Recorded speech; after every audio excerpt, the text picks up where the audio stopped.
So today, I just had this sudden urge to share something with all of you that I've been wanting for a very long time.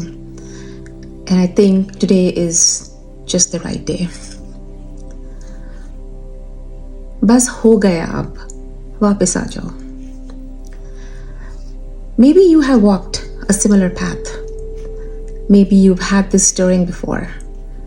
But for me, it was a reminder that someone was never gone, only waiting for me to come back alive. So I grew up with Shiva in India. He was my closest and my favorite deity, my forever presence. Fasting, temple bells, and prayers were my routine practices. Then I moved to the US after my wedding and got into the rut of everyday life. Life shifted, and somewhere within that, I felt as if Shiva slipped away from my life. It was as though I lost him. He was no longer around me. Not that I'd stopped praying, I did, but it was to a higher, formless power. I never understood this divine process. I never questioned his plan and kept moving forward. 20 years passed with no announcements and nothing changed.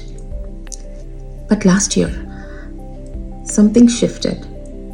Something moved within. My inner landscape was going through a change, a turmoil.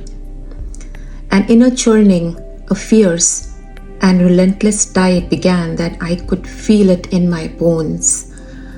It was insistent and practically impossible for me to ignore.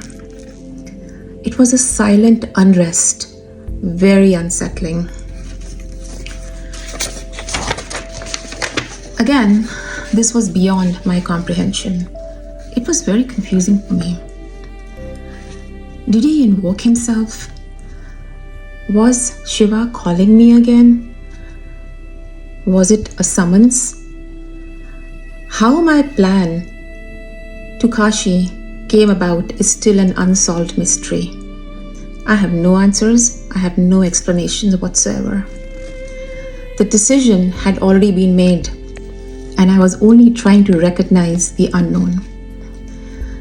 It was as though Shiva carried me in his arms and said, "Bas ho gaya ab bas, ab waqt aa gaya hai, वापस आ जाओ. Come back to yourself and come back to me." All I know is that Shiva never left. He never departed. He was always there, waiting without waiting, long, latent, emerging at the perfect time.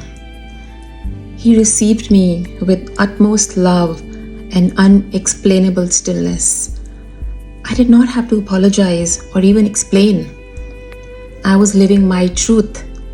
I had changed for some time, but he remained eternal, anchored in prime stillness. You see, that's when I truly came home. How could I ever forget that? I don't know, but this was one of the most surreal experiences of my life that I really wanted to share. And if any of these parts feel familiar to you, know that you're not alone. We all have all kind of experiences, and this one was something that is very close to my heart, and I know that Shiva is always there. He's always with me. Lots of love and lots of blessings to you all.